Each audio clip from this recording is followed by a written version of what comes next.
We're alive. Still says scheduled for me. Hello and welcome to What's Good with Gil and Larry podcast, coming to you live from Northern Delaware. I'm Gilly Rosari. That is my main man, Larry Loper, right over here.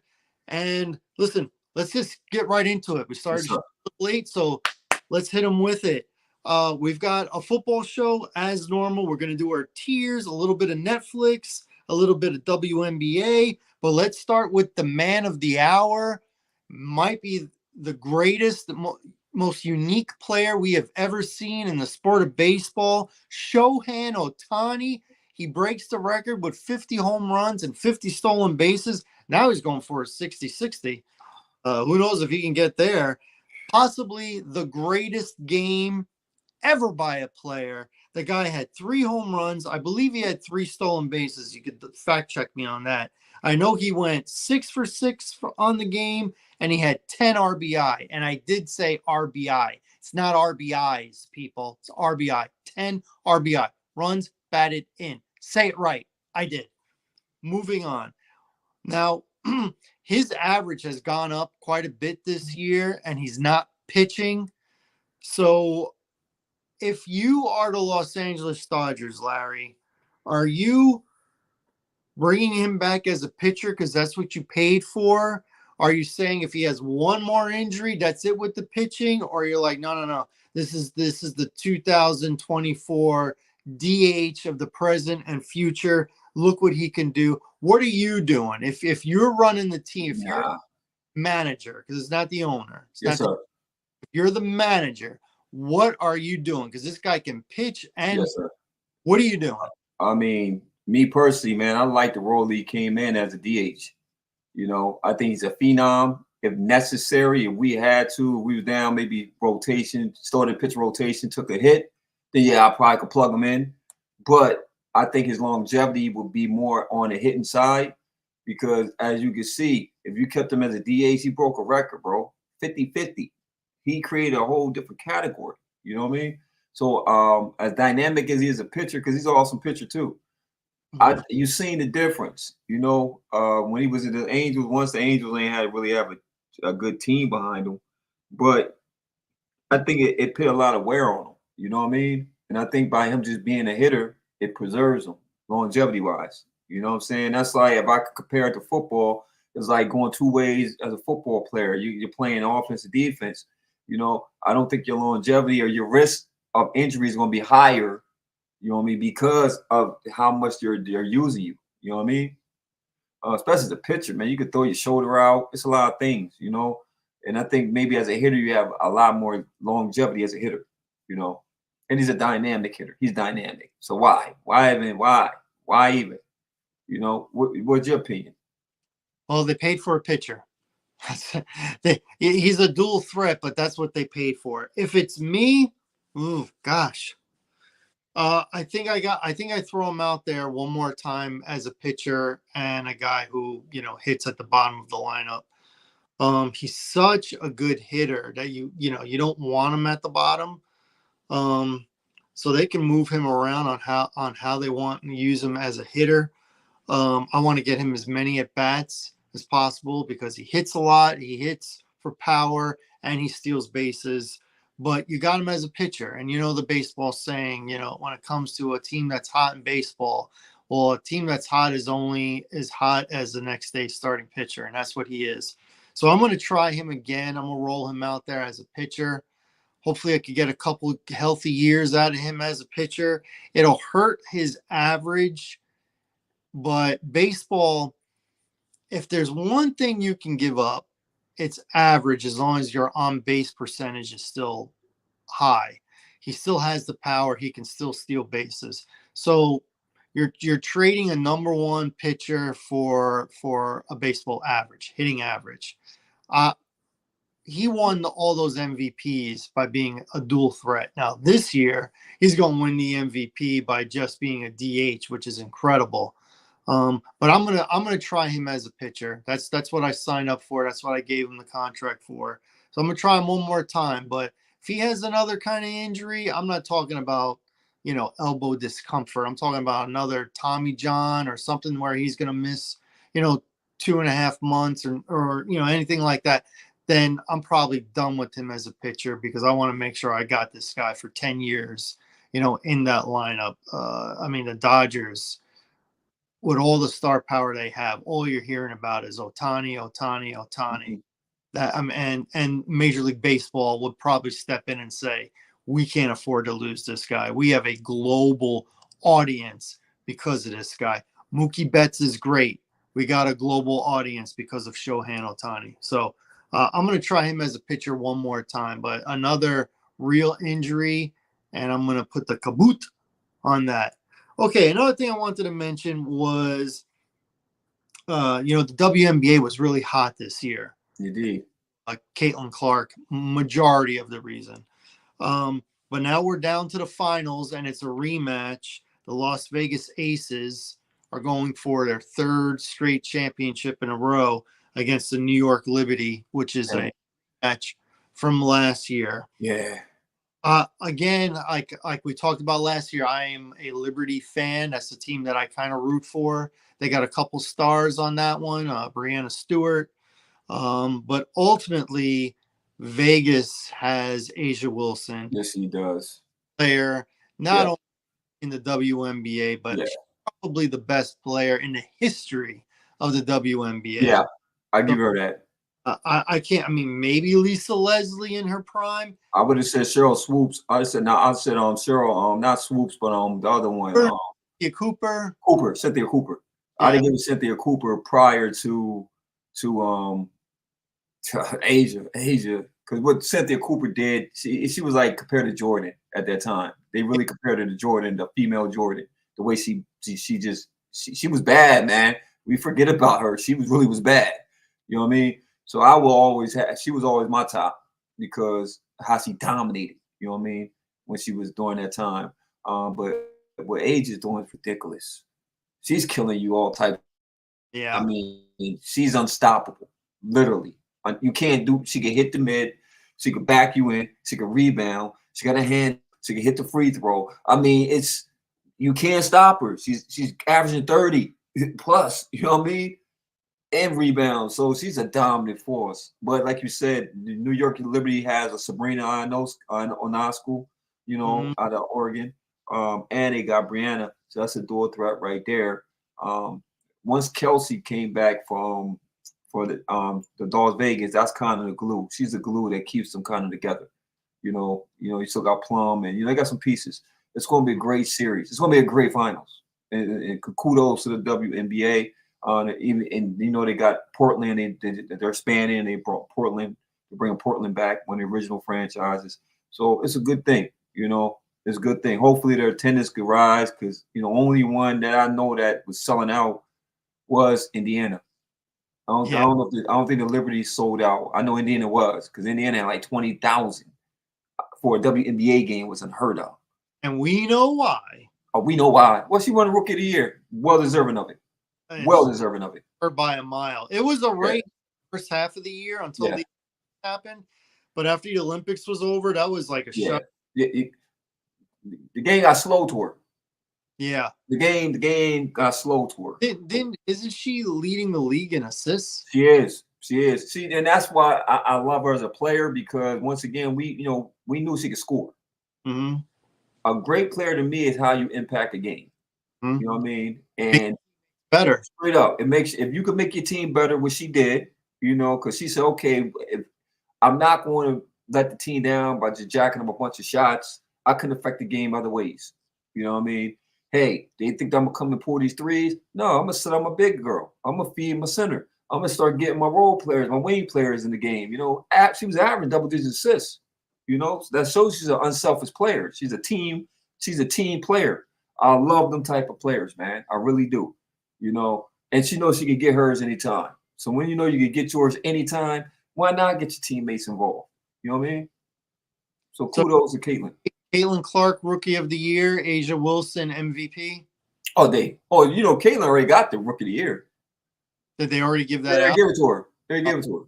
Yeah, she got the Rookie of the Year. Of course. Who else are you going to give it to? I can't think of nobody outside of her. He- Brianna Stewart would probably been the second favorite to me. I'd have said Brianna Stewart because she didn't put some numbers up. The second favorite should have been Caitlin Clark. Yeah, I mean, yeah. Relevant. Nah, yeah, you're right, bro. You're right. You're right. You're right. Caitlin should have been the second runner up. I'll say that a distant second. Yeah, But dude, I think it's Caitlin Clark. But Asia Wilson, she's for sure. and she's a lefty, which makes her harder to guard. It is hard to guard a lefty. It's very hard, difficult to guard a lefty. All right. The last thing I wanted to mention before we get into football for me, unless you want to mention something, is Netflix has a docuseries that just came out today called Mr. McMahon. I'm 3 episodes in. I love it. I love it. The first episode was him obviously being young, being referred to as junior, taking over the company from his father, the different views he had from his father. You know, his father really, it was the WWF. Mm-hmm. Then, and right about the time he sold it to his son, it became the WWF. And I believe it or not, we're almost to the point now where the company name has been called the WWE the longest. Almost there. They changed the name, I believe, in 2002. So it's already been 22 years. Wow. Since it's been the WWE. So yeah, they're like a year away from catching WWF. So that just shows you how time flies. But if you're a wrestling fan, if you're a WWE fan, I highly recommend this for the people. Larry, I think you'll love it. I'm 3 episodes in. I think it's great. I will say though, it's interesting. Not so much episode 1, but episode 2 and 3 did not make Vince McMahon look all that good. And it's just, and he went on social media. He went on X a couple days ago saying that he's disappointed on how he's being depicted in this docuseries. He said that they're editing, they're kind of making him out to seem more evil than he feels that he deserves. But flip side to that is Netflix will be carrying Raw starting in January. So if this is how they feel like they want to do the documentary on Vince McMahon, then it is what it is, because he's not the boss anymore. That's Paul Levesque. Yeah, Paul Levesque, Triple H. Yes, sir. So, and I think he's doing a very good job. Very great job. Very great job. About that, but yeah, very great job. Like I love the plots. I love the storylines. Oh man, Jey Uso just got the belt. Sure did. Monday Night Raw. Yeah, Monday Night Raw. He beat Braun Breaker for the international belt. So that was great for Jey Uso. They put him over as a single. Yeet. Obviously lining up that Rhea Ripley getting her belt back, which she never lost due to injury, right? I love the way her and Liv and how they did it. It was smart. Oh, it was smart.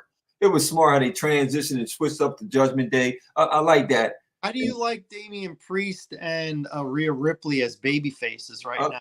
I love it. Yeah. I love it because I love the way they did it. You know what I mean? They did it so seamlessly. You know what I'm saying? Like, normally kind of could see it, but it was like so seamlessly, and you can see the momentum. And I think that Damian Priest comes off better as a baby face, in my opinion. You know what I mean? I like certain characters I could think could play the heel better. Like Finn Balor plays the heel well. Finn Balor. I think Finn Balor is such an athlete and such a gifted athlete that he can do both sides. He's one of those guys. He's a star, but he's underutilized. Yeah. Outstanding. He is. Oh my God. He is, man. He is. Like that's one of my favorite, like you said, underrated wrestlers, man. Mm-hmm. Especially when he was Demon King. You know what I mean? That was my thing right there, man, because he just that character, but you know what I mean? He's a genius. I mean, he's good on the mic. He's got that accent. Yes, he has that. He has the moxie, bro. Yeah. And he makes you hate him. He makes you hate him. he looks like he doesn't have a half an ounce of fat on his body. Nah. Yeah. It's like running up steps. Yeah. I mean, that guy. Yeah. And he's been battle tested. Yeah. And he's been battle tested. That's, when you could do ladder matches, you could get in there with Edge, and you could do matches like that, like him, Randy Orton. I respect him because Randy Orton had battles with Mick Foley and talking about tax, and man, when you wrestle like that, you got my respect, bro. Yeah. You got my respect. You can wrestle with Mick Foley, Crazy Cactus Jack. Mm-hmm. Got my respect. Bang bang. Bang bang. Don't forget about Dude Love. Oh yeah, Dude Love. Hey, and before we go into the football, right? It's one program I want you to check out, bro. Oh man, it's a great. I love to spin on it. The Penguin. It's on Max. I watched the first. Did you watch the first one? I love the way they did the Penguin, man. Like, man, Colin Farrell is doing a great job. I can't even tell it's him. That's why I know he's doing a great job with that character, man. And the way they got the Penguin, you know what I mean? I love what they did with him, and I love it's like comedy did with the Joker when they gave you the backstory to the Joker. Did you see him in the movie? Yes, I did. It made me go back to look at the movie more. Because I kind of like sped through the movie because I was like, that's okay. But then once I saw that and I really started watching the movie, I said, man, this Batman actually was good. I actually like the last Batman now. Like, it really is good. You feel me? Like especially the way the Riddler, how they made him dark, and they just, you know what I mean? Because the Riddler was always kind of like bright, in my opinion. Jim Carrey, it was just a joke. Think of Jim Carrey. Yeah, it was a joke. It wasn't like, and then prior to that, it was a guy back in the West Coast time period, Adam West. That's the only time I can remember like the Riddler outside of in the movies, right? But that new Riddler was like, and he was smart, and I love the way like he kind of. If you got to really go back and look at it, you feel me? It's one of the movies you really got to go back, and you'll miss so much just watching it that when you go back to watch it, you'll catch the parts you missed. So it was awesome, and I love the way they shot it, like kind of like the image, because I thought that the Christian Bale one was at that point the greatest because it was so real to me. It felt real. It felt like not like Tim Burton, and it was just felt real. I get it. This felt even more real, and it was dark. You know what I mean? So it was like, yes, very wet and very wet, very wet. And the Catwoman, like the whole characters, how they develop, bro. Like and then even at the end where it was kind of like hitting to the Joker. Yeah. So I recommend it. I love the way I recommend it. I liked it a lot. And he was smart because the Penguin always was a smart dude, you know, and he always found a way to get out of it. Well, just to tell the audience if they're like, oh, I don't know, it's comic booky. No, the Penguin, the series is like a mob show. It's not superhero comic booky at all. It's a mob show. That's what it is. So it really is. I liked the first episode. I did. And then even his walk, how he got his walk. Yeah, they showed his feet. Yeah, they showed his foot. Oh, it was genius. It was genius. It was genius. Come on, bro. It was genius. It was genius. Yep. Oh man. So your recommendation is to start watching not Batman, Penguin. Yes. On Max. And if you want to catch up on the character, watch the previous Batman movie, which starred Pattinson. Yeah, Pattinson. Pattinson. Yeah, the Kravitz, Chloe Kravitz, and Colin Farrell. That's who Catwoman was? Yeah, Chloe Kravitz. Beautiful woman. Yeah, that's Lisa Bonet and Lenny Kravitz's daughter. That's her daughter? Yeah, did a great job. Look, a couple of good-looking parents. Yeah, man. Duckling. I used to have a crush on Lisa Bonet. Was you back in the Cosby's? Oh, and Cosby's. Or was it you liked her in the Cosby, or did you like her when she went to Brave a New World, a different world? I liked her on both. Okay. Her on both. In the 80s, seeing her on the Cosby Show. I just, thought she was a cute girl, cute Yeah. cute little sister. And then when she's on A Different World, and she was only on for one season, I'm like, she is a little older now. She's got the longer hair. Yeah. This too. So and then she started doing adult, not adult films, but like real films, rated R and stuff like that. And I was like, whoa, I like me some Lisa Bonet, but when you're competing with Lenny Kravitz, you're probably going to lose. So the only thing I got going for me over him is I'm taller. That's about it. I'm taller. And I got a good podcast going. You already know. He's got this musical career. That's fine. That's fine. He's been in a couple movies too. That's fine. Whatever. I've been on the news. Okay. So there you go. All right. Well, without further ado, let's get into the football. Yes, sir. Listen, we got to bring it up. Sorry, but we got to bring it up. Our picks for last week. I was 500. I was 7-9 with the point spread, but somebody was 2-14. And I ain't gonna mention no names. Yes. But terrible.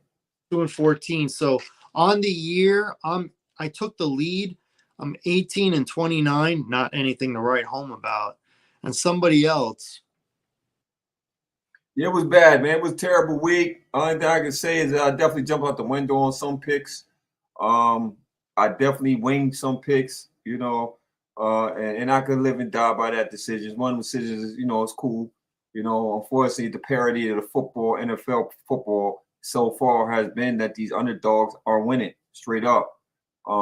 You can't account for turnovers. You can't account for bad coach. You can't account for just a lot of factors in a football game. We're trying to give you the picks of what we think that if the better team played the better game, what will happen, right? And as we get into our program, certain teams, congratulations on you for seeing certain teams. And then certain teams are a disappointment, straight up disappointment. Straight up. Straight up. Why we got tears.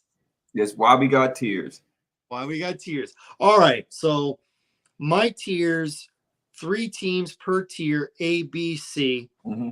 To me, the D's and the F's are very obvious. Right. My 3, I'm going with 3 undefeateds. I'm still going with the Chiefs, giving them their praise. Until they get beat, they've earned to be on the A-level tier. Buffalo right now, to me, looks like the best team, period. Oh, sure, period. And I could have went a few different ways with this because there's still a few other undefeateds. But I'm going to go with Pittsburgh because Pittsburgh beat the Chargers last week. Mm-hmm. They haven't had a game where they've had to come from behind, but every game they've been in control. They haven't, put themselves behind the 8 ball. I'm still waiting for Tomlin to say Justin Fields is now officially the number 1 quarterback, but he's still going week by week until Russell's ready. So Justin Fields 3-0. So my A teams is Chiefs, Buffalo, Pittsburgh. What are your 3 A teams? Right now, I'm in agreement with you. Buffalo, for sure, is a top-tier team. They just look so right now. It's clicking.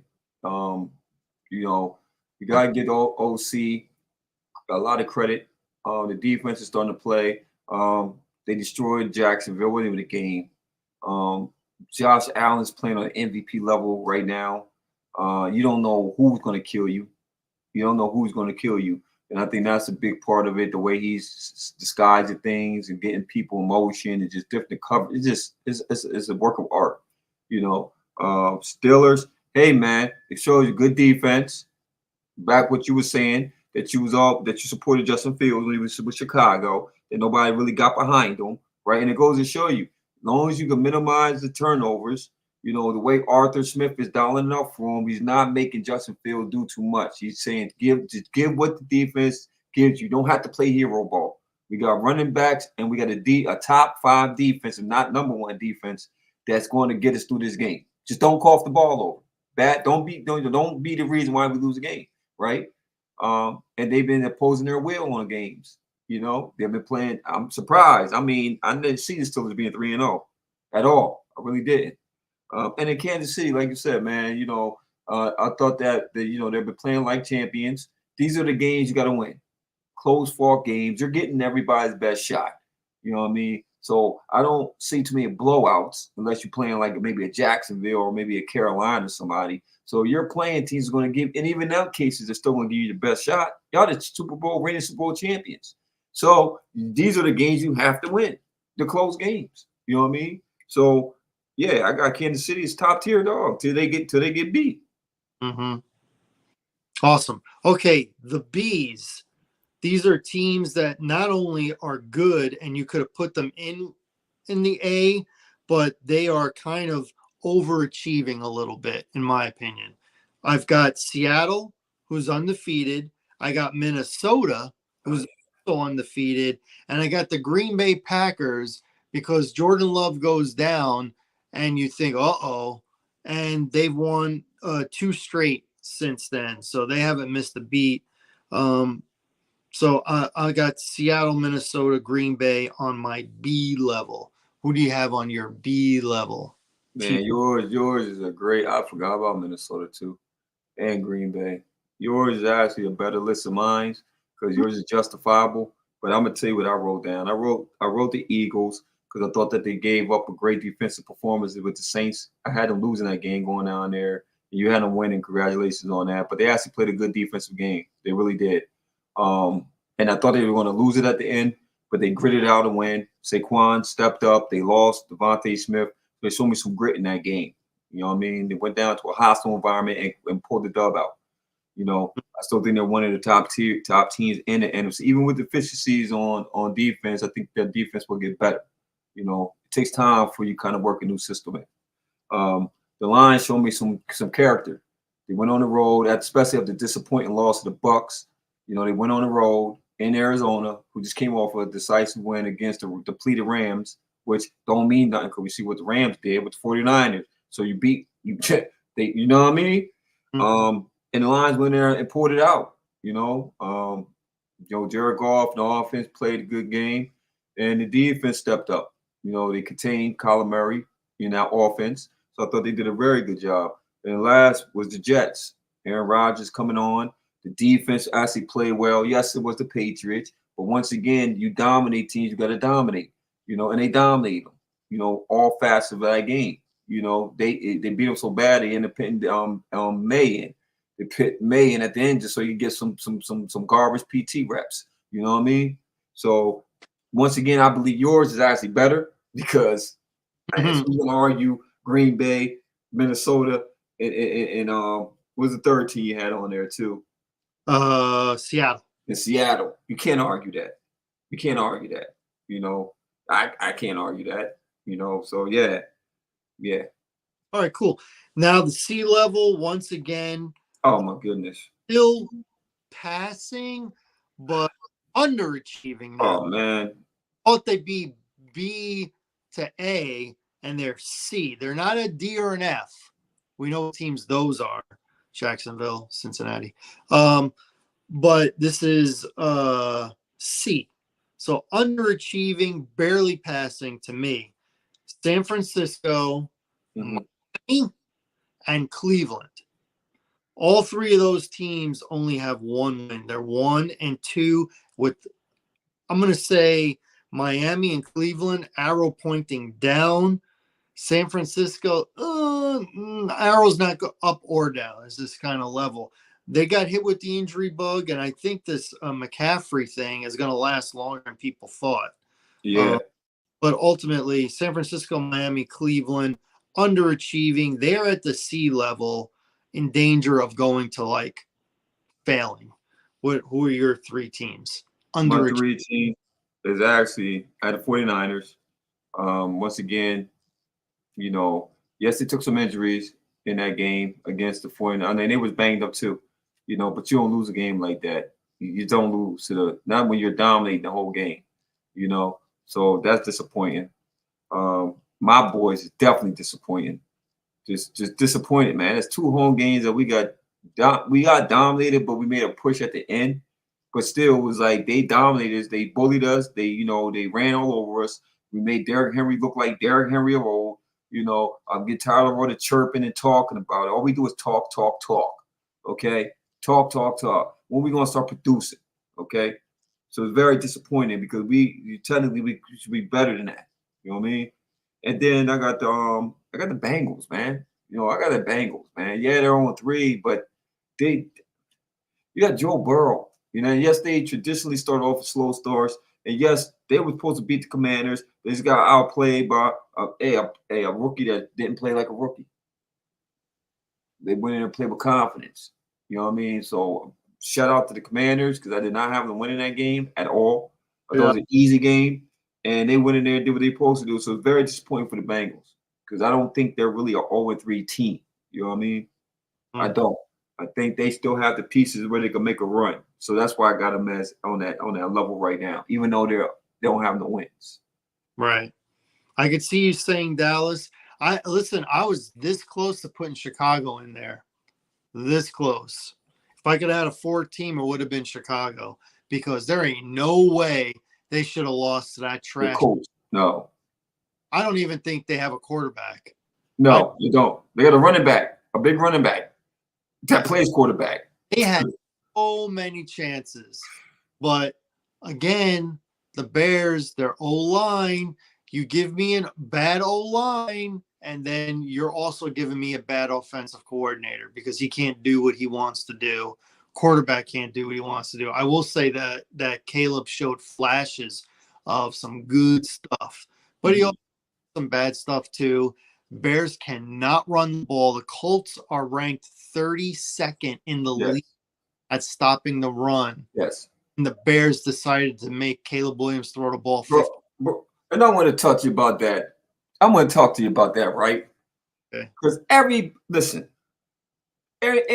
and mama could see that everybody has ran the ball against this team. Why, as an offensive coordinator, would you go? I'm sure you had to run it by the head coach, right? Your game plan before you go into this week, right? How do, as a head coach, when I'm sitting there, my offense coordinator comes to me and tells me that he has scripted all these throwing plays for my quarterback, and I'm pretty sure I got stats, I got all types of information, right? How do I not say, what did you say? Excuse me? Hold up. Can you rewind it again? What was your plan this week? Against who? We are playing the Colts, right? And you want to what? Nah, man. No, man. Run the ball. Until they can stop the run, we're going to run the ball. You gave them a bailout. Like, that was the dumbest game plan ever. Dumb. It was dumb, Gil. Dumb. Why go get – and I get DeAndre Swift isn't the run between the tackles type of running back. I get it, right? It don't matter. I'm pretty sure you got a back there that can run between the tackles. Got 2 of them, actually. So once again, you and like you said, Caleb showed so much grit in that game, right? But why are you making him throw it 30+ times in a game where in the run they can't stop the run? As good as your defense is, if you don't put enough drives together, guess what happens? Your defense gets tired. They got tired in the fourth. They got tired, and then the Colts start and mind you, the boy Anthony Richardson does what he does, cough the ball over. He gave opportunities. But one thing they did was stick to the run. Eventually, Jonathan Taylor got loose on y'all, and then he's a big quarterback. So he ended up imposing his will with his feet. You know what I mean? So it was just a bad display. And I was disappointed in Chicago. And I don't know if it's one of them things where it's like, yeah, you're going to take your bumps with the rookie. But I go back to your head coach, not a good head coach. 2, I'm going to go back to the fact that I think y'all did Justin Fields dirty. So maybe this is get back for them doing dirty, the karma, however you want to call it. Universe talking to y'all because y'all was so big on Caleb, generational talent. I get tired of that crap like you do. I'm sure you do. Get tired of hearing that generational crap because the best rookie that have played thus far has been Jaden Daniels out that class. You know what I mean? It's by far. Games, but so far. Yeah. I mean, if you look at the 3 games, Caleb wasn't good in week 1. Mm-mm. Wasn't good in week 2. Got better in week 3. Better. Jalen Daniels wasn't that bad in week 1. He wasn't that bad. First, 2, he controlled the offense. I mean, it was a bunch of field goals, but still, you can see him getting better. And for you going to Cincinnati and do what you did in Cincinnati was. Yeah. Didn't see that coming. I didn't see that one coming at all. It was unbelievable. Unbelievable. Poise, feet, like ready. Like, look at what they did. He only threw the ball 25 times. Yes, balance. Listen, I can get into it. Again, Ryan Poles, I don't like how he evaluates and brings in offensive linemen. I think he's looking for guys that remind him of himself. Yeah. Well, he was trash. Because he didn't get that second chance. Yeah, he was trash. Khalil Herbert should have been the starter for that game. Mm-hmm. Power back. Rashawn Johnson should have been the backup. And Swift should have been the third down guy when you're in a passing situation. That's what they should have done. Instead, they started Swift and kept with Swift for most of the game, and he is not a between the tackles kind of running back. And there was one play in pass protection where 4 out of the 5 offensive linemen were on their fanny getting pushed back on one play. That's not Caleb's fault. That's Poles' fault. That's Eberflus's fault. That's Shane Waldron's fault. That's their fault. GM, coach, offensive coordinator. Now, what was your most disappointing effort you felt Sunday or this week, the last week? What team you felt gave the most disappointing effort out there? Ooh. Effort.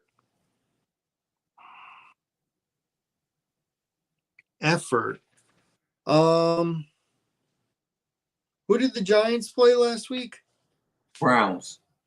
I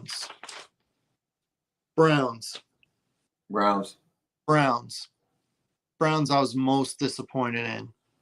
And a close second would be Cincinnati. I can't say Dallas because at the end they kept playing. Yeah. Chicago, in their 2 losses, they had chances to win those games. Right. They weren't blown out or out of it. And by the way, if it means anything, Caleb Williams threw for the most yards. He did. Entire league last week. He did. 3 some change. So I don't know if that's encouraging or not, but it's a fact.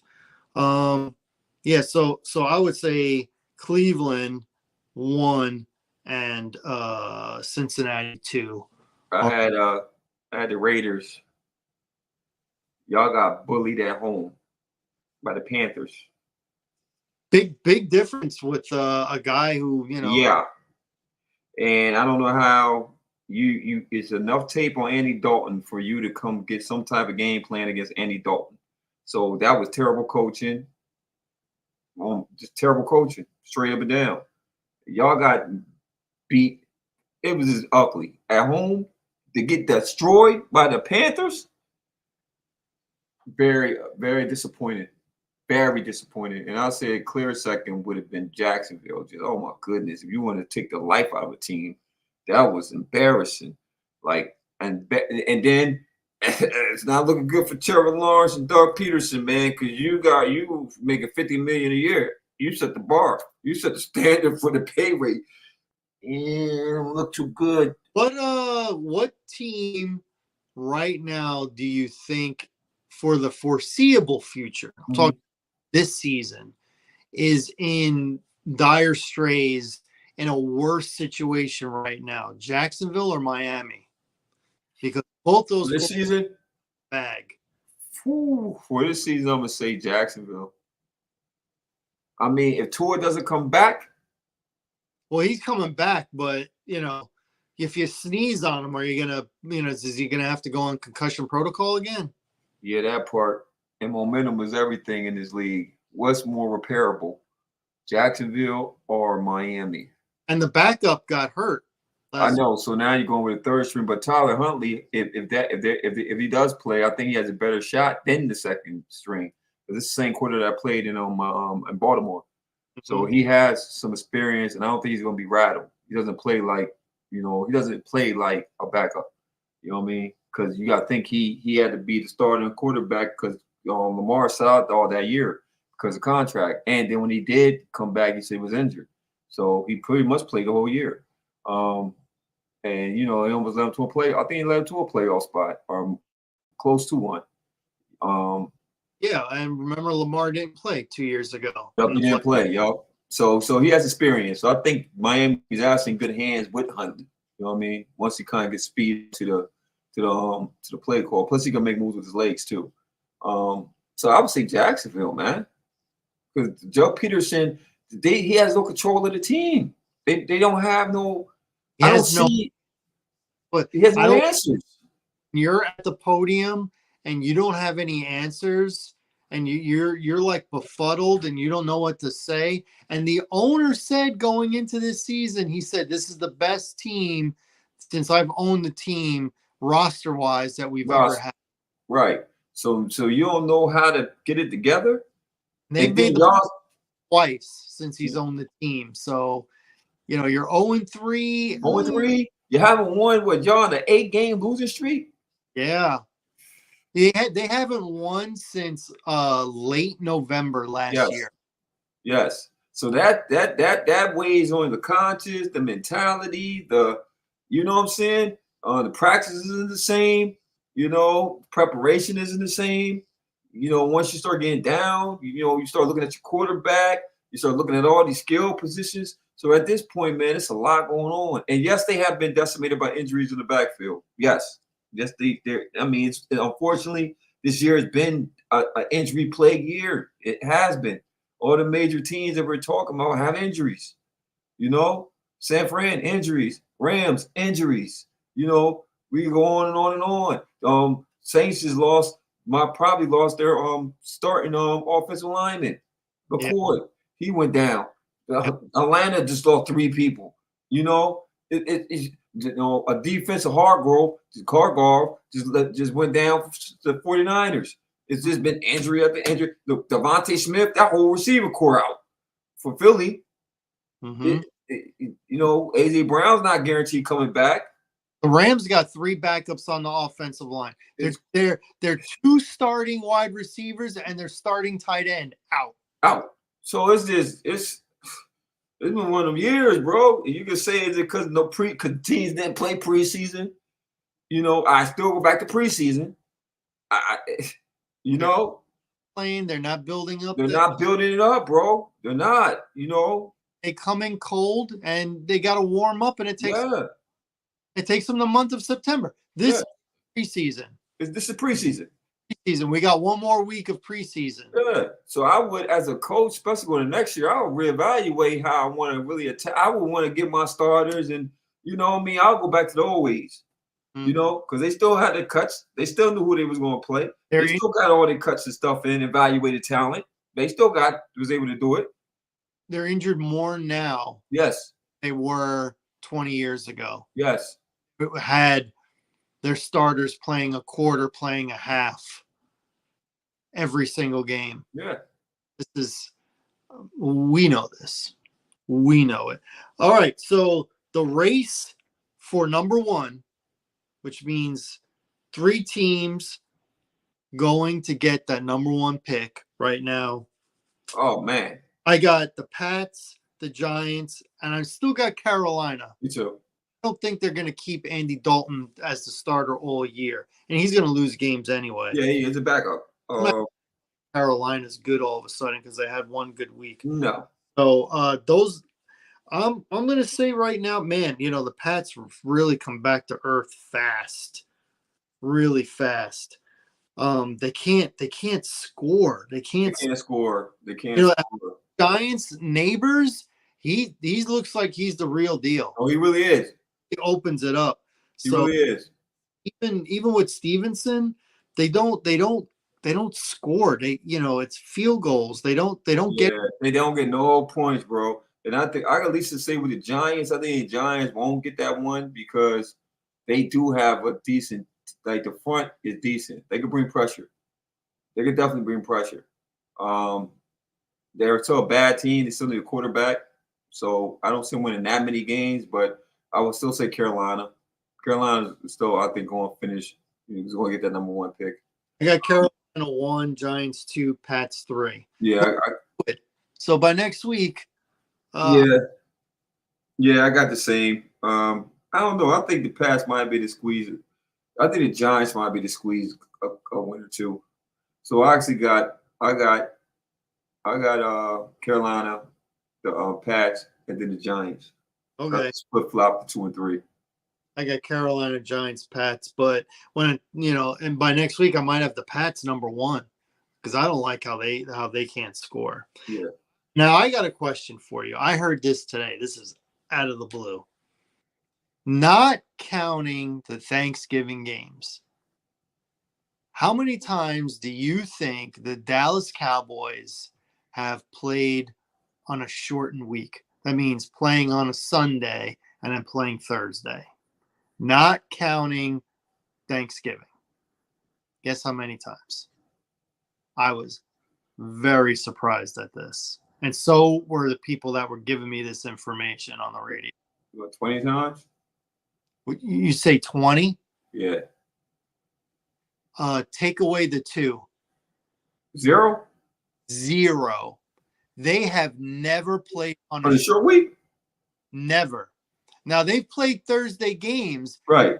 Be like a Thanksgiving game, and in the following week, they're playing on a Thursday. So they get a full week. Right.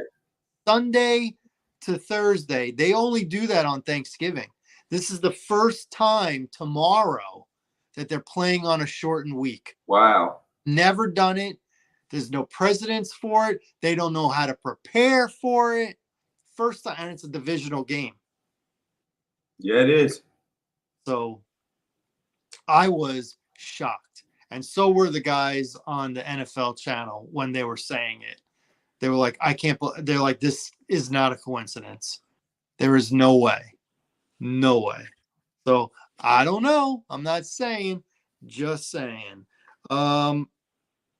And I'll save this for last. We'll do the football. So I'm ready for the picks. Are you ready for the picks? Ready. All right. Remember, you guys are tuned into the What's Good with Gil and Larry podcast. You can catch us at 9 o'clock every Wednesday. Hit subscribe, hit like, tell a friend, go to the live section, and it has all of our episodes in case you miss us on when we're on live on Wednesday. So without further ado, here are our picks starting Thursday, 8:15. Amazon, your Dallas Cowboys are a 6-point favorite against someone else's New York Giants. The number is 45.5. Tell you right now, I'm picking Dallas because I think the Giants are the second worst team in the league. I think Dallas win, cover the 6, but I'm going to take the under on the 45.5. We're in agreement totally. One, we own the Cow. One, if it's a team that we own them. Until they get proven otherwise. And then, but they did it with Cleveland. Cleveland had 3 offensive linemen that went out. You know, it's very hard to make a makeshift O-line. It's about timing, and it's just a lot that goes into, as you know, it's a lot that goes into being an O-lineman. You know what I mean? It's not as simple as people might not. If you don't know football, it's not as simple as you think. You got to be able to read assignments, coverages, gaps. It's a lot. You got to play in sync. So for you to be able to plug in 3, no wonder you got sacked 8 times, and they made them look like the Giants had a defense for once. So I don't think we're going to have that problem. I think our O-line is a ton better than theirs, you know. And then when you need a get-back answer game, why not? Giants, like you said, they are probably the second worst team in the NFL. And I don't think that changed over 1 week. So I agree. Plus, Dallas is playing on the road. And on the road. Yeah, and I think that's going to be the narrative for us this year. We'll play better on the road, and we're going to suck at home. So it is what it is. So I take the Cowboys, get us back at 500. All right. So we're in agreement there. Yes, sir. You know, for you to start to catch up to me, you're going to have to take a chance. Yeah, I got it. I got it, Pimp. I got it. Me on everything. All right, Sunday, 1 o'clock, Fox. The Los Angeles Rams. My Chicago Bears. The Bears are a 3-point favorite. The number is 41. Both teams got injuries. The Rams have more injuries, but they got the better quarterback right now. The Bears are going to have to win a game that I expected them to lose. They lost to the Colts last week when they should have won. They got to beat the Rams. The Rams are missing 3 offensive linemen. There's 2 starting wide receivers. They're tight end. Yes, they got an all-world running back, but the Bears got a good defense. Bears are going to be at home. Their one win is at home. I'm going to go with the Bears here. I'm going to take my team. That last game was embarrassing. Flus's seat is already a little warm, Coach Eberflus. So I'm gonna take Chicago. They win by at least 3, and I'm gonna say under on the 41. This is a very difficult game for me to call because Yeah, both are bad. Yeah, they're terrible. But I think it comes down to coaching. Who's a better coach? And the better coach in the situation is Sean McVay. Yeah. He is. But I just think that Niners game took a lot. It took a lot out of them to come back. You know what I mean? And then you have to go on the road and go play in Chicago, which I think is going to be the narrative. Y'all going to be better at home and not good on the road. You know, and that they took too many injuries. With the Rams, got a lot of injuries. So in this case, I'm gonna take the Bears. I'm gonna take the Bears. I'm gonna take the Bears. And I'll take the Bears to the under, man. Not cold in Chicago yet, so there's no advantage as far as that point. I just think that, like I said, if y'all lose because y'all got out coached, which I could see happening. What about 41 over? I got it to the 41. Let me see. Matt Stafford against that defense, 2024. Was scored ahead. Under. I got to the under. Oh, we're in agreement again. Shocker. Okay. The New Orleans Saints. Oh, this is a rivalry. New Orleans Saints, 1 o'clock. I know what I'm going with. At Atlanta. Atlanta is a 2.5-point favorite. A little bit. And the number is 42.5. I thought Atlanta played well, even though they lost against Kansas City. They're at home. This might be a split for the year. I'm going to say Atlanta wins at home, and they win by at least 3. And I got the over on the 42.5. And this is our first disagreement. I like the Saints. Okay. Even with McCoy being out, and yes, they did play good, but I just think that they both lost to 2 good teams. I think that the Saints do have an explosive offense. I just think they went against a team that's totally prepared for them. And the history is got hurt. Yeah, huh? Kamara got hurt. Oh, did he? That's a big part of what they do. But I think that I don't know. I think the whole line isn't that bad. You know what I mean?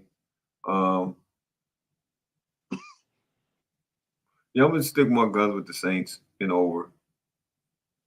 You're gonna say the over? Yeah. All right. Let me do that. Okay. 1 o'clock CBS. This is a good one. Minnesota Vikings. Yeah, that's a good one. Vikings at the 2-1 Green Bay Packers. Packers might have Jordan Love back for this game. They have not announced that yet. Green Bay is a 2.5-point favorite. The number is 43.5.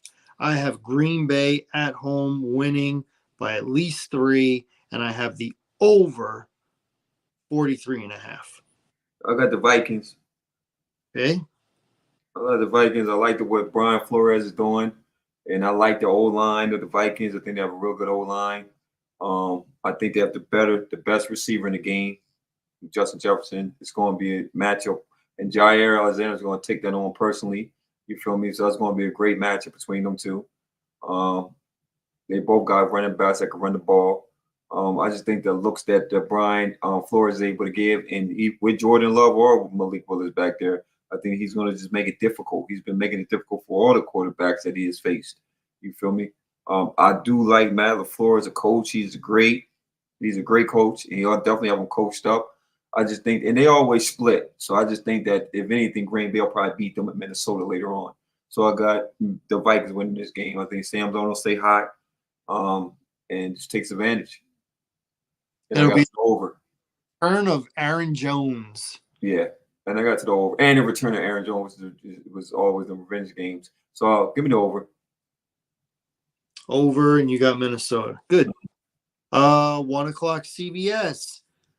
Pittsburgh Steelers. Only a 1.5 point favorite at the Indianapolis Colts. The number is 40.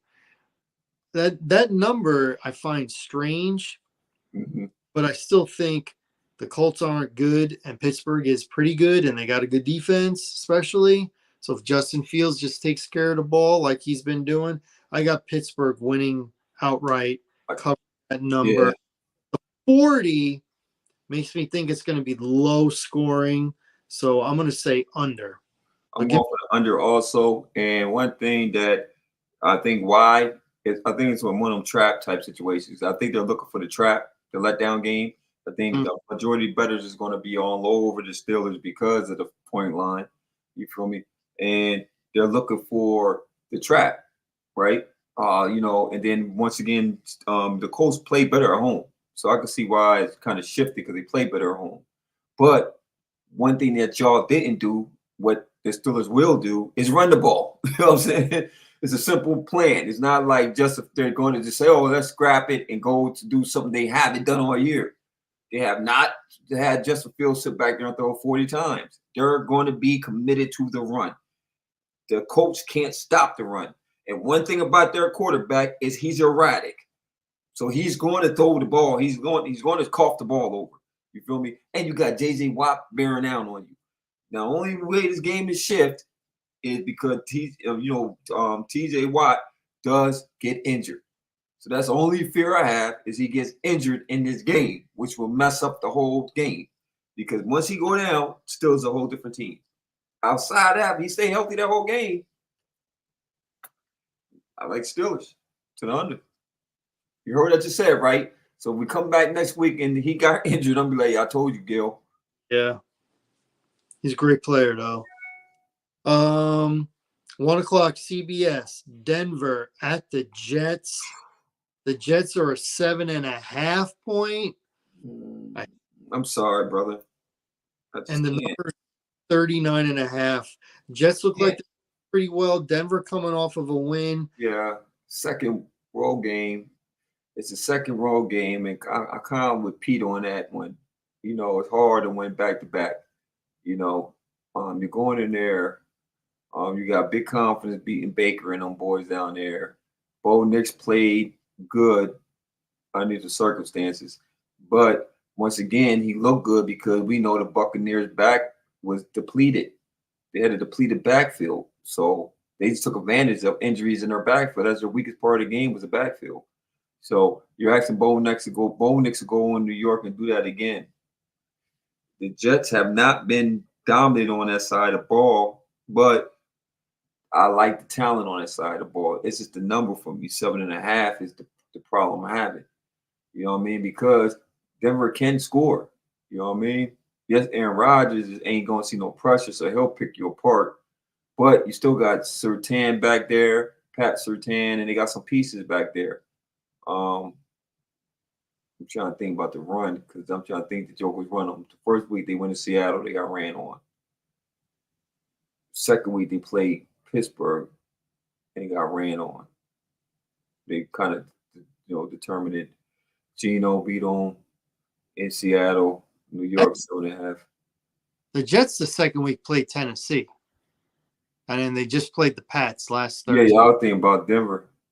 Oh, Denver. We'll play Pittsburgh. Yeah. Week. To me, this is easy. This is the game that Aaron Rodgers was looking forward to last. Yeah, I like the Jets, man. It's hard, but it's the Jets. I gotta take the Jets. It's hard bouncing a rookie out there in that type of environment, and then with Aaron Rodgers in the defense, he's going to see, and especially give him time. And I think it's starting to get better. You know what I mean? So it's hard not to take the Jets. So let me take the Jets at home. I got the over on the 39.5. Yeah, me too. That's too low. Right? You got the Jets too? Yes. Definitely do. 1:00 Fox. Philadelphia Eagles at the Tampa Bay Buccaneers. I believe that's a rematch of the playoffs last It year. is. It's a rematch. Philly is a 2-point favorite on the road. The number is 44.5. I got Eagles and I got the over. Devontae Smith is out. A.J. Brown might possibly be out. But Still got Saquon's not out. Saquon's there. You got Goddard in the middle. You got two tight ends. You actually got two tight ends. And you still got Jonte. Eagles on the back end are bad, but they could bring pressure up front. Bucks is lost. Eagles. It's a revenge game. And you gotta take the Eagles in a revenge game. The only thing is, I don't like Sirianni not taking points with field goals. Yeah, he's an idiot. Or on fourth down way too often. I don't like. I think it's gonna be an over game. I got over as well. Oh man, I thought you were gonna take Tampa. I was at first, but now to think about it, I said it's a revenge game, and these revenge games been meaning something this year because the only game that didn't mean nothing as a revenge game was Minnesota. Minnesota beat San Fran. Now they've been a revenge game, and they lost. They beat them again. All right, 1:00 Fox. Cincinnati Bengals, the 0-3 Cincinnati Bengals. Oh, this a get back game for me. I'll take the Bengals. They are favored by 4 against Carolina. And I got a low line on them, so give me the Bengals with the 4. I also have the Bengals. They're going to win eventually. It's an under for me. It's an under for me, too. All right, we are the same on that. The next one, we might be the same on this, too. Jacksonville at Houston. Houston is a half-point favorite. I got the Texans.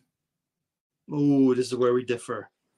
I got Houston might win, but I got Jacksonville with the number. Jacksonville has got to come out guns blazing. I mean, we expect them to, but I think when it's broke, and I think that he don't have the locker room. I don't think he has the, both of them just came off blowout, disappointing losses, both of them. You feel me? I think the Texans get Joe Mixon back. Jags can't stop nobody at this point. And it is a division game, though. It is a division game.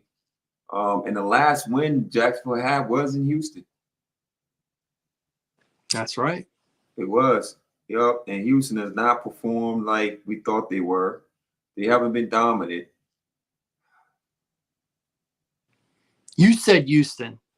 Yeah, I say Houston. I'm going to stick with it. Houston. The number's 45. Over. Me too. Over. All right. But we differ on the picks. All right. That was the last 1:00 game. 4:05 Fox. The Washington Commanders versus the Arizona Cardinals at Arizona. Arizona is a 3.5-point favorite, and the number is 50.5. I'll take it under and give me daggone Cards. Oh, we differ. I took Washington, but I did take the under.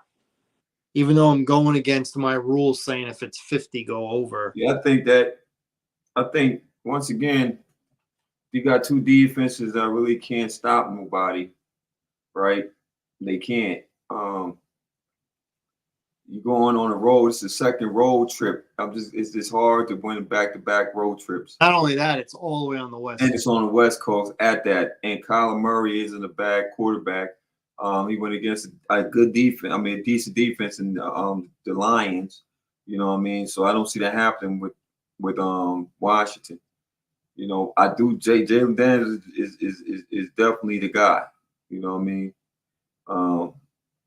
So I took the gamble on that one. That's the Cards. I took the gamble. All right. The other 405 on Fox, New England Patriots at the San Francisco 49ers. San Francisco's got a lot of injuries, but New England is one of the worst teams in Yeah, four. The points, San Francisco is a 10.5 that's a lot. favorite on. Guess what? The Patriots can't score touchdowns. So that's the issue I have with them because they could lose this game 20-7 or 6. But they score a touchdown. That's a lot of points to cover. 10.5 is a lot of points to cover, man.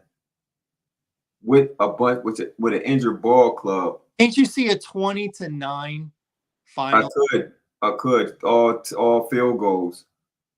Yup. So give me Niners, even with the number. Yeah, me too. Because it's hard when the team does and under. It's hard when the team don't score touchdowns, man. Yep. I got the under as well. Did they score a touchdown? Oh no, they scored a touchdown against Seattle. Congratulations. Yeah. Patriots' last game was against the Jets. Yeah. They ain't scored none. But the Jets always give them problems. Well, this was the first time since 2015 that the Jets beat the Patriots at MetLife Stadium. Yeah. First time since Todd Bowles was their head coach. And they almost made the playoffs that first year. All right, 425 CBS. Cleveland Browns at the Las Vegas Browns. Whoa! You don't even want to hear the number? Number's 2. I like the Browns. Whoa! The Browns going to be one of those teams that's going to be better on the road than at home. The number is 37. Yeah, Browns. Because Gardner Minshew's still the quarterback. Yeah. Aiden be the quarterback before the game's over. Let's not act like Deshaun Watson's lighting up the world. He's definitely not. I'm not banking on him. I'm banking more on the defense. Defense is hurt, man. Who went out? Their best player. Myles Garrett ain't playing? He's playing, but he's hurt. He's got 2 bad feet, and did they say shoulder? He's got injuries that he's working through, but 2 bad feet. He's rough. So he can't get that push on. He can't affect the game, wreck the game like that. I mean, he was Defensive Player of the Year last year. He was. Well, I got Vegas. Crosby's hurt too, ain't he? Ain't Max Crosby hurt? The Raiders? Is he? I didn't remember. Yeah, they said he was banged up last week. Oh, that ain't great. That's not good at all. I'm going to stick with the Raiders. Okay. Went outright at home. Cleveland is one of those most disappointing teams to me. And the number is 37, so I got the over. Me too. But you're sticking with Cleveland? I'm still Cleveland. Okay. 425 CBS. This is a pretty good one. Kansas City Chiefs are a 7.5 point favorite over. Oh no, yeah. Westcourt took a lot of injuries, man. They took a lot of injuries. I got the Chiefs. I'm going to take the Chargers. Because Joe Alt's out. Yeah, and Herbert has a high ankle sprain. Yeah, Herbert's out. And then they lost another offensive lineman, I believe. I just don't think Kansas City, they're just not scoring. Yeah, they haven't. They haven't. Kelsey's not much. He's not. He is not. So I don't know if that's the Taylor Swift effect or. And Darwin James ain't playing either. Yeah, he's suspended. Yup. So that's gonna hurt him on the back end going against Pat Mahomes. Mm-hmm. And Joey Bosa ain't playing. Not Joey. Joey Bosa. Yeah. Joey Bosa ain't playing. Oof. Yeah, but they got some injuries, man. I don't know. To me, it's too easy. I'm gonna stick with the Chargers. They might lose the game, but they won't lose by 8. And it's lost to Pittsburgh by 10. I'm gonna say under. Yeah, I got the under too. Always be copying Gil. Yeah, I don't see. You see on over? You just said they don't see him scoring. No, under. I don't see the Chargers lighting up the scoreboard. You feel me? All right, the last game on Sunday, 8:20 NBC. Buffalo Bills at the Baltimore Ravens. The Ravens are a 2.5-point. The Ravens don't do good against AFC teams, but the Buffalo Bills gotta have a letdown game, right?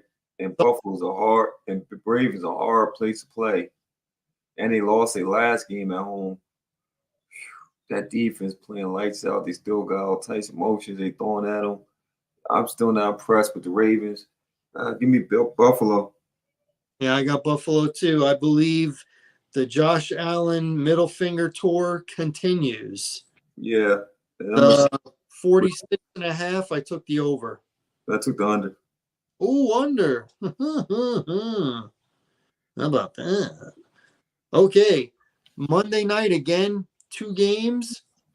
7:30 ESPN. Tennessee Titans at the Miami Dolphins. Miami is a 1-point favorite. They're on their third string quarterback, who we both agree we like better than their second string. Indeed. However, I think Tennessee will get off the schneid here and get I do too. I got Titans, man. It's you got a starting quarterback, even though he sucks. You still got a starting quarterback. It's a third string quarterback who has to get up to speed and learn the playbook. That's a lot to ask for your third string quarterback. Nah. So give me the Titans, man. And I think the Titans got a better defense. So 36.5.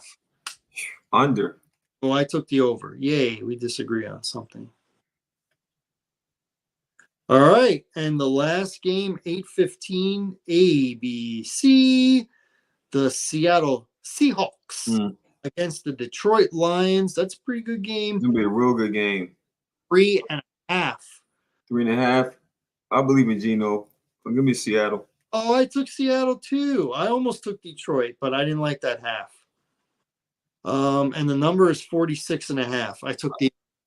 I got the over. All right, we'll disagree on that. And that's our picks. We disagree on. We got a lot we disagree on. Hopefully, I can try to bridge the gap here. 1, 2,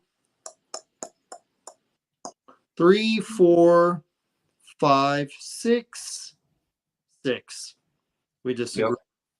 Not a whole lot, but 6. And before we end the show, this is not football related, but this is in your wheelhouse. So I'm just going to do a broad question, and you could take it wherever you want to go. Okay? Is Anthony Joshua over? Yes. And was he ever here to begin with? No. Please elaborate. I will. Anthony Joshua was always been overrated. He has a weak chin. He didn't fight the fight that we all wanted to see when it was the time to see it, which was the Wilder fight. He ducked that fight so long until he went against Andy Ruiz and got exposed. You feel me? He got his belt back. He just not. He will never be in the conversation of a dominant heavyweight. Never was. He has the size, but he just don't have the fundamentals. It's something about him. It's like, you know what I mean? I don't know his style. He don't have a style. You know what I mean? He's not a bruiser, right? He's not like a Klitschko that could get in there and got power, right? And could box. Klitschko's could box. They had to give him that. Vladimir and his brother, they both could box. Yeah, and yeah, Vitaly, right? Mike Tyson, brute force, fast, student of the game. When he was in his prime, right? I'm talking about prime, athletes, right? Muhammad Ali, which is the best ever do it. You know what I mean? We go on about heavyweights, right? Is he? In my opinion. Is he? In my opinion. Man, listen, I love Ali before, he got screwed by the military and all that. Yeah. I'm just talking about at the heavyweight. I haven't seen no heavyweight move as fast as that dude moved as a heavyweight. But does he beat the Brown Bomber? Because Joe Louis. Joe Louis. I mean, Joe Louis was Sugar swore that Joe Louis was the best ever heavyweight in his prime. I don't know about that, man. I mean, I disagree, but you know, if you want to go that far back, I might go to Jack Johnson. You want to say the best? I don't know. I never see Jack Johnson fight, and I ain't never see Joe Louis fight in real time. I never saw a Jack Dempsey fight either. Yeah, me either. If you want to be technical, you say Rocky Marciano was the best heavyweight. I saw him fight a bunch of times. Yeah, you want to be technical. Rocky Marciano was the best heavyweight fighter because he's undefeated.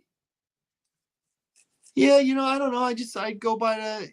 But If you know, go but by the two sources that you've relied on yeah, life, then you go by the guys who you trust. And I know Bert Sugar was like, he was like Joe Louis was the guy. He was the guy. He had Joe Louis 1, Muhammad Ali 2. That's what he. but back to Anthony Joshua, man, I just think the heavyweight division in general is just the best box you have is Usyk. Yeah. He's the best one. And he's not a real heavyweight. Yeah. You know what I mean? What is he, like a cruiserweight? Like a cruiserweight. Yeah, so you know, he's the best one right now. Anthony Joshua can't beat him. You know, so no, he's done. He's done, bro. He's done. He's done. You don't want switch to trainers. rematch? Yeah, it was terrible, man. It's terrible. You know, and it's sad because I think that Derek James' stable is starting to be exposed, him as a trainer. You know what I mean? He's getting exposed since the Spence, got knocked out and the Charlo twins and stopped having him as a trainer. You know, I mean, he had a good run. You know, but unfortunately, he's caught up with him, man. You know what I mean? But yeah, to answer your question, yeah, I wasn't really a Joshua fan in the begin with, you know, and I always wanted to see that Wilder fight. So I was kind of mad that never happened. At my time, Wilder got, fought Tyson Fury. The Gypsy King just had his number. He couldn't beat him. Yeah. His number. And once again, I'm not saying what Wilder would. I think Wilder probably would have knocked out Joshua out. But you had two dudes that really didn't have a really strong boxing styles. Wilder was nothing but a wild haymaker guy, weak, skinny legs, no type of fundamentals whatsoever. You know what I mean? And when he went against Tyson Fury, he just got exposed because he got exposed for what he was, a one-hit wonder. You know, if he couldn't land that right, he pretty much, if you could go the distance with him and outbox him, which Tyson Fury did, and Tyson Fury just lead on him with his weight. So once again, when you have light, thin legs and a heavyweight, it's all about your legs, your balance. You know what I mean? Think about it. All the great ones kind of had some nice legs. So I already knew that because Deontay Wilder had more of a basketball frame more than a boxer's frame. You know what I mean? So he was top heavy but small at the bottom. That's not good for boxing. What do you think? I think he never was. I think his best victory was against an old Klitschko. Mm-hmm. That was it. He and what's his thing? I mean, he's not a power guy. He's pretty good science, but I think Wilder would have beat him because Wilder would have only needed. You have the one hit. So I think Joshua was smart to avoid the big names. The smaller names exposed them. Yeah. And you'll think that he would have got his jab going since he's a tall guy. I would have thought he would have had more of a Lennox Lewis style. Lennox Lewis was lethal with that jab, man, because he was a tall guy. Lewis was so much better. Oh, so much better. Underrated. Underrated. I slept on Lennox Lewis because, he didn't have the strongest of chins. You know what I mean? But that jab was effective. He'll punish you. And then he beat a lot of guys. The uppercut. Yeah. He's a big guy, too. He could box. I didn't give him his due, man. He could box. He had 2 losses, and in the rematches, he won them both. Oh, he punished him. In the rematches, he punished him. Yeah, Oliver McCall was a joke. Made him cry. He made him cry. Yeah, he made him cry. And what was it? Razor Brock. What's his name? No, Brock. What was his name? The Rashad. No, yeah. McCants. No. Rashad. Yeah, that guy. Yeah, that guy. Yeah. Rockman, right? There wasn't Yeah, Rockman. It was Rockman. Yeah. he knocked him out. I remember I Yeah. watched the fight live. Knocked him And then, as we know, he punished Mike Tyson. But Mike Tyson been over the hill at that point. over. He was That was over. for Tyson, but yeah. So the only thing about Lennox that bothered me was he retired after the fight against Klitschko. Yeah. That was the only thing. Klitschko was winning that fight, but it got stopped because of the cut on the eyebrow. I would have loved to have seen a rematch with that. And to me, once he retired, the heavyweight division went It definitely went down. in the It toilet. definitely went down, man. It was fighting the mandatory guys that nobody heard of. Yeah, I think boxing the whole has took a dive. Only the biggest draw you got is Canelo, and he's not gonna fight no main guy. Yeah. He's just not at this point. He's not gonna fight Benavidez.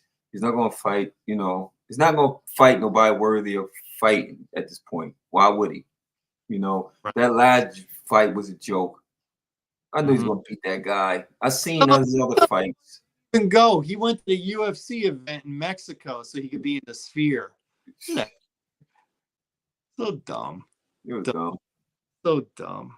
All right. Well, if you got nothing else to add, I'm going to say that this was our show. I want to thank everyone for tuning in to the What's Good with Gil and Larry podcast. Remember, you can catch us on Wednesday nights, 9 p.m.-ish. And hit subscribe, like, tell a friend, catch all our videos on the live portion on our channel. And we will see you next Wednesday. Enjoy the games this weekend. Stay healthy. Be good to your fellow man. Deuces. My man. Great show, my product. Great show. Great show. I'll see you next week, brother. Next week. Yes, sir. Hot diggity dog.